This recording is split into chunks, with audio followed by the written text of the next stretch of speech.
Приветствую, дорогие друзья. У нас опять есть о чем поговорить. Целый набор вопросов, который пришел. Я постараюсь, насколько смогу, на них ответить. Еще раз хочу напомнить, я не специалист по вопросам военного дела, я не специалист по вопросам психологии Путина.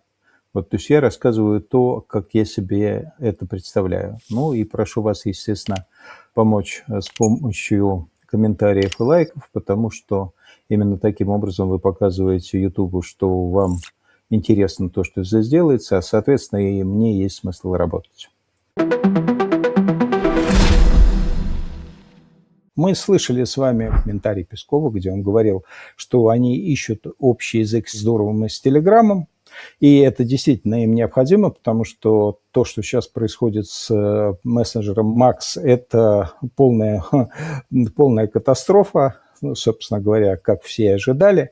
И с этой точки зрения Телеграм является все-таки неким более интересным для Кремля инструментом. Другое дело, что, конечно, ему хочется этот инструмент в определенной степени держать под контролем. И именно на эту тему будут вестись разговоры с Дуровым о степени контроля за этим инструментом.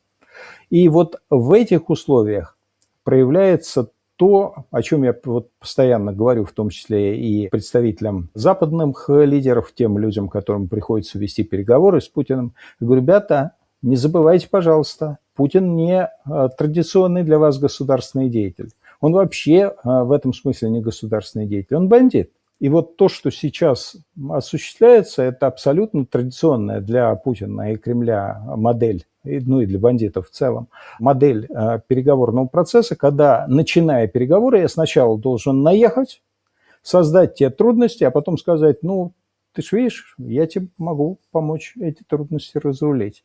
Посмотрим, как Дуров на это на все будет реагировать. Это даже интересно.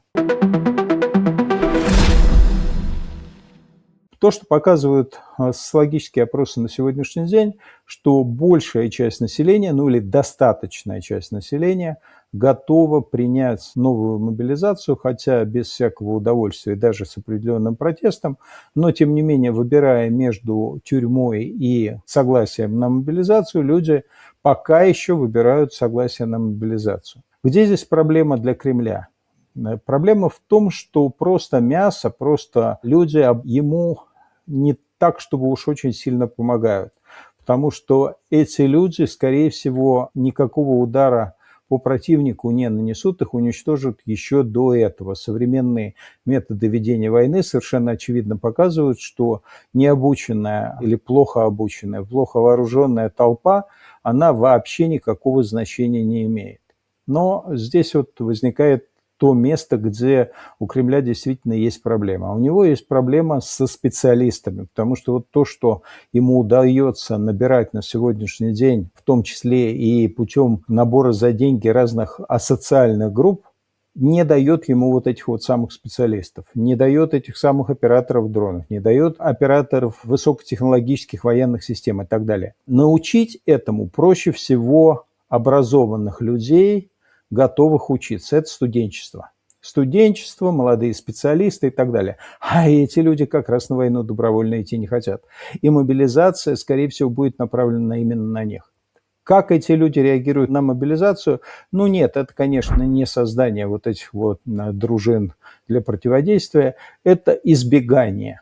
Это избегание, это в том числе отъезд за границу. И то, чем мы сейчас занимаемся со своей стороны, российское сопротивление за рубежом, мы стараемся всячески облегчить этим людям отъезд до пути адаптации в случае, если они такое для себя решение примут.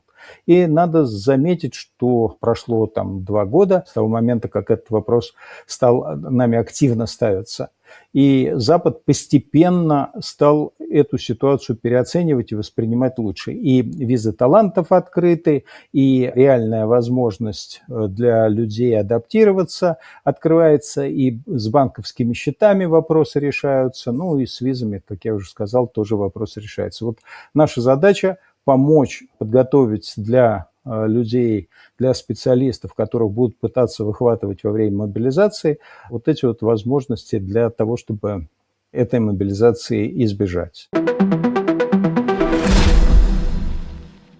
Я не знаю, по какой причине. По той ли причине, что действительно сейчас систему ПВО ему удалось рационализировать, либо по причине, что украинцы решили перенести направление ударов с НПЗ на логистическую инфраструктуру, в том числе на те же самые склады Wildberries. Но интенсивность ударов по нефтеперерабатывающим мощностям резко снизилась. И даже то, что прошли удары по Пермскому заводу, удары прошли по Тюменскому нефтеперерабатывающему заводу, тем не менее, это сниженная мощность ударов. Это позволяет, естественно, властям постепенно снижать проблемы с недостатком топлива. Я говорил и подтверждаю, что если интенсивность украинских ударов будет на таком пониженном уровне, то приблизительно к концу августа вот эту проблему с бензином, с дизельным топливом властям в целом удастся снять. Почему я говорю в целом? Потому что все те меры, которые предпринимаются, они ничего, конечно, хорошего не несут.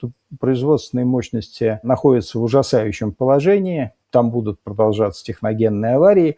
Понятно, что, так сказать, без ремонтов тоже работать невозможно. Понятно, что сниженное качество топлива, которое сейчас поставляется, оно понижает эффективность двигателей, ну или во всяком случае возникает необходимость использовать машины с двигателями не самыми современными. То есть это все снижает эффективность хозяйства в целом. Вот. Но, тем не менее, проблема на какой-то промежуток времени решается. И то, что я говорил про развал системы управления, он именно в этом и заключался, что вот эти вот все решения можно было принять в течение нескольких недель. У власти ушло больше 3 месяцев. Ну, казалось бы, да, там разница между парой недель и 3 месяцами, она не такая большая. В условиях войны это критично. Санкционных механизмов, которые могут прямо вот остановить путинскую войну, не существует. Есть 2 страны, Китай и Индия, которые каждый по своей причине находятся в достаточно независимом положении, ощущают себя достаточно независимо для того, чтобы самостоятельно принимать решения, не оглядываясь на политику Соединенных Штатов, ну или во многом не оглядываясь на политику Соединенных Штатов.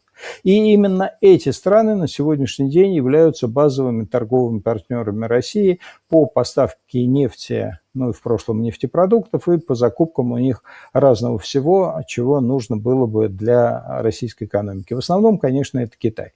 Насколько Трамп примет решение или вообще решится наносить мощный удар или пытаться нанести мощный удар по Китаю, по их торговле с Соединенными Штатами для того, чтобы каким-то образом воздействовать на российско-украинскую войну, здесь у меня существуют огромные сомнения. Потому что проблема американо-китайских взаимоотношений – это проблема совершенно другого уровня, совершенно другого ранга для американского правительства. То есть, грубыми словами говоря, российско-украинская война для американского правительства – это проблема ниже плинтуса. Это вопрос, там, я не знаю, 100 миллиардов, 200 миллиардов долларов плюс взаимоотношения с европейскими союзниками, что, конечно, немножко более важно, но, тем не менее, тоже не является самым чувствительным. То, что касается взаимоотношений с Китаем, это вопрос о том, кто будет доминировать в Азиатско-Тихоокеанском регионе. А в этом регионе живет под 5 миллиардов человек, и это в основном те люди, которые, во-первых, являются потребителями для американской продукции, с другой стороны, являются поставщиками для американского рынка, а поставщиками не только продукции, но и сырья. И для Америки эти вопросы, они разнопорядковые. Поэтому те решения, которые Трамп будет принимать, они будут лишь в малой мере связаны именно с российско-украинской войной. То есть то, что вот эта вот поправка Линдси Грэма дала возможность, или даст возможность Трампу принимать решения о санкциях, его это, естественно, порадует. Но насколько администрация будет готова к тому, чтобы всерьез вводить санкции против Китая, у меня есть существенные сомнения. Скорее, это будет все-таки еще одна тема для переговоров. А если мы не говорим о том, что Китай из уравнения российско-украинской войны не вычитается, а от Китая сейчас путинские военные возможности зависят ну, в очень существенной части. Вот если Китай оттуда не вычитается, то все остальное – это все-таки вопросы такие важные, но вспомогательные. Поэтому если мы говорим о том, ослабляют ли санкции путинский режим, да, ослабляют. Какой таймлайн для этого ослабления? Ну, это годы и годы. Что является более существенным? Более существенным, конечно, является военная поддержка Украины. И то, насколько на сегодняшний день, то, что вот, о чем я уже говорил, раскачивается не только украинская, но и европейская военная промышленность, которая просто начинает сегодня уже передавливать то, что может себе позволить Путин. И вот этот вот процесс передавливания, он уже идет, и я думаю, что еще несколько лет, если эта война будет продолжаться еще год или два, все. Соотношение количества боеприпасов, которые будут в распоряжении украинской армии, соотношение количества дронов, соотношение возможностей разведки, оно будет вообще не в пользу России. Китай, скорее всего, усиливать свое участие в этой войне не будет. Я бы не хотел бы только, чтобы из этого был сделан вывод, что если Украина еще год или полтора продержится, то она сможет победить Путина, войти, там, я не знаю, в Кремле его поменять и так далее и тому подобное. Это, к сожалению, невозможно, потому что та ключевая проблема, которая сегодня стоит перед Украиной, на мой взгляд, она похожа, хотя стоит гораздо более остро, чем перед Россией, это проблема с людьми. Людей не хватает, людей нет. И отдавать, жертвовать будущим своей страны ради того, чтобы додавить Путина, ну, нам бы, наверное, это всем бы хотелось, но я думаю, что Украина на это не пойдет. Просто потому, что для них будущее их собственной государственности является более важным. С Путиным нам придется, ну или с Путиным, с путинским режимом нам придется, увы, разбираться самим. Продолжаются удары по складам Wildberries. Какой эффект это оказывает на среднего россиянина? Он винит Путина, или он винит Зеленского, или на самом деле Wildberries и правда настолько включен в логистику амуниции и дронов, что является важной военной целью? На мой взгляд, ответ на последний вопрос он очевиден. Wildberries не является существенным элементом военных поставок, он является элементом той самой волонтерской базы, которая во многом помогает закрывать дыры, которые есть в снабжении войск со стороны Министерства обороны. Но, тем не менее, все-таки 99% снабжения войск идет по линии именно Министерства обороны, именно по линии обычных военных поставок. И поэтому, конечно, говорить о том, что Wildberries является существенной частью того, что позволяет армии продолжать вести войну в Украине, ну, так, наверное, сказать нельзя. Другое дело, что Wildberries является, во-первых, элементом общей логистической инфраструктуры, и он является частью того, что позволяет существовать в России малому бизнесу, потому что он является вот как раз тем самым интерфейсом между малым бизнесом и потребителем. И когда этот интерфейс исчезает, если он не подстраховывается другими элементами аналогичными, ну, там, типа Озона или каких-то других структур, то, конечно, заказов нет, доставки до потребителя нет, соответственно, малый бизнес работать не может. И в этом смысле, конечно, это оказывает существенное влияние на социально-психологическое состояние населения, потому что малый бизнес – это в основном про вот это вот самое социально-психологическое состояние населения. Кого население винит в том, что происходит? Ну, вот здесь вот, к сожалению, опыт абсолютно стандартный для всех стран. Россия здесь никаким образом не отличается.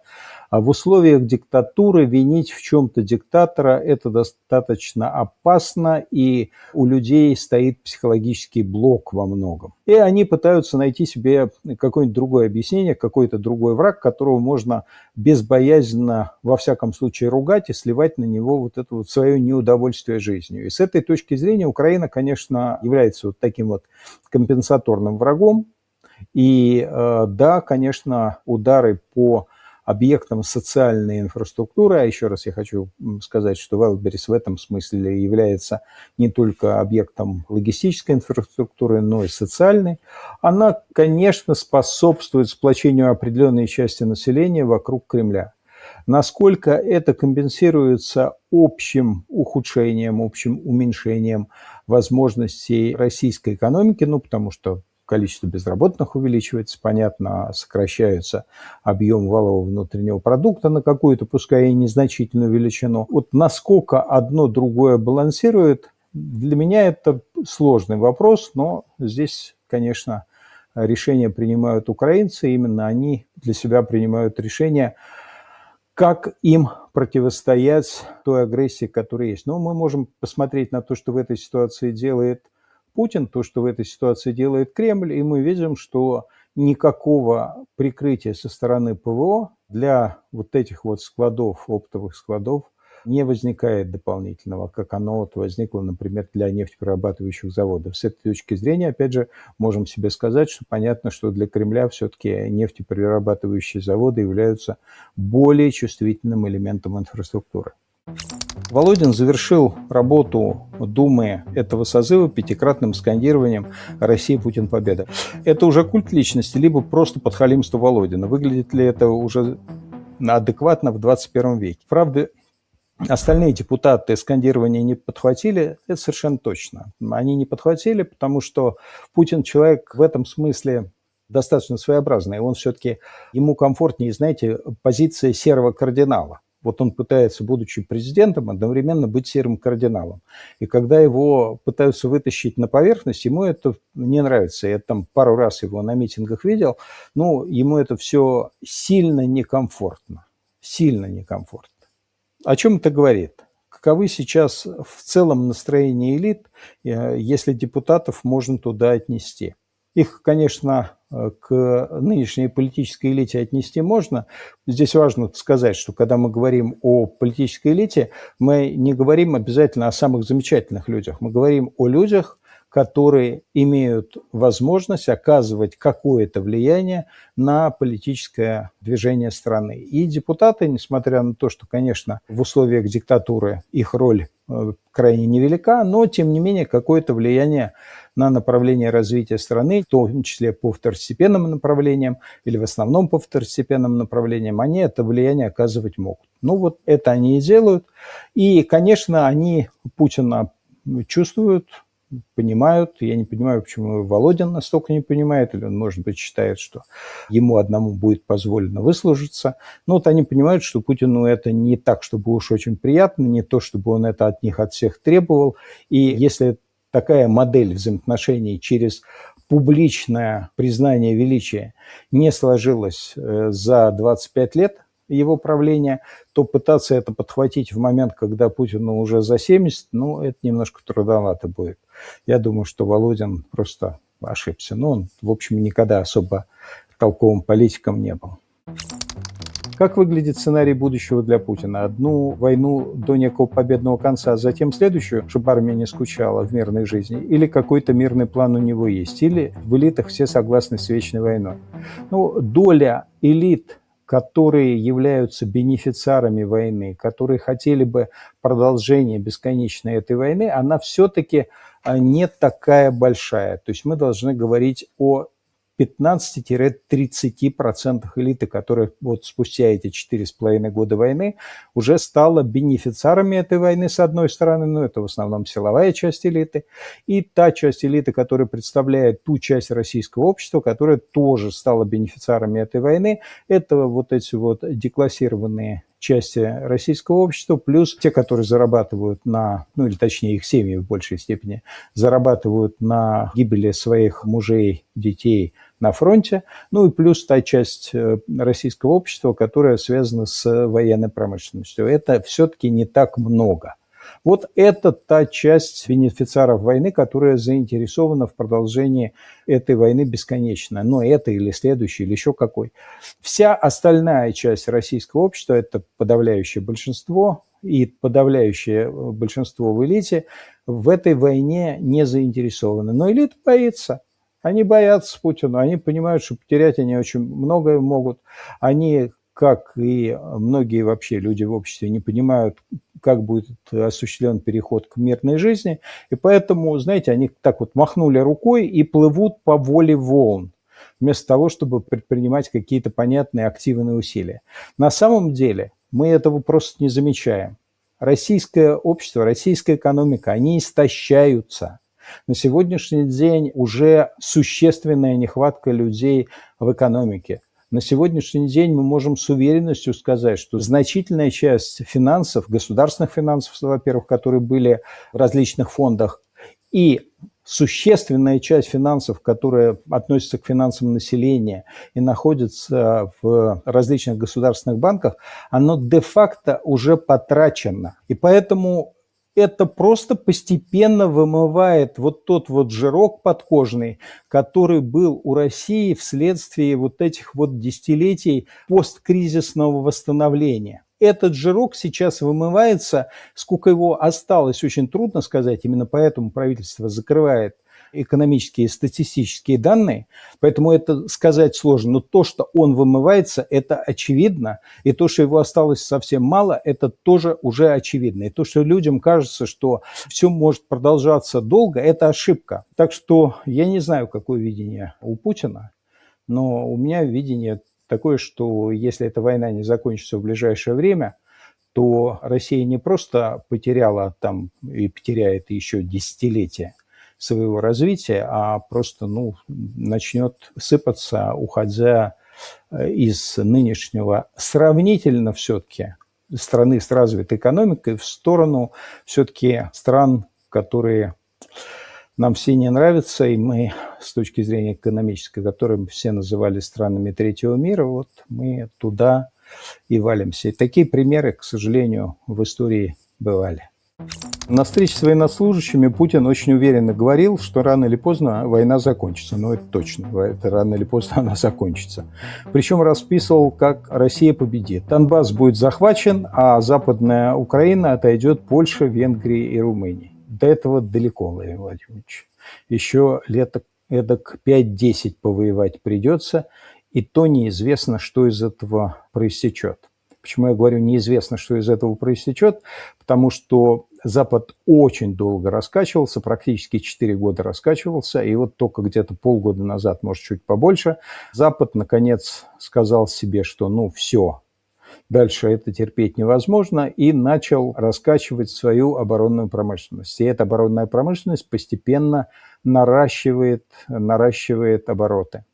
И то, что мы видим, Украина говорит, что мы производим все больше и больше военной техники, амуниции и так далее, с высокой степенью вероятности можно говорить, что это не только Украина, но и западные страны производят все больше этой самой военной техники и амуниции, начинают это все поставлять в Украину. И если год назад соотношение между производством военной техники в Западной Европе и в России было приблизительно 1 к 10, то есть вся Западная Европа производила в 10 раз меньше боеприпасов, например, чем Россия, это без учета Соединенных Штатов, поэтому приходилось закупать массово в Соединенных Штатах, то сейчас промышленность раскачивается, и мы понимаем, что при том, что экономика Западной Европы, экономика, вообще Европы без России приблизительно раз в 10, в 7-10 раз больше, чем экономика России, то понятно, что еще год, еще полтора, и соотношение будет не в пользу Кремля. Поэтому считать, что у Путина бесконечное время, в течение которого он может завоевывать Донбасс и дальше отделять там от Украины что-то, что ему понравится, это время уже очевидным образом заканчивается. Ну что, я постарался ответить на те вопросы, которые были. Желаю вам всего доброго. Пожалуйста, ставьте лайки, пишите комментарии. Это помогает YouTube понимать, что то, что я делаю, вам нужно. И нужно другим людям, которые, может быть, это тоже увидят и услышат. Пишите свои вопросы, я на них обязательно буду отвечать. Счастливо вам.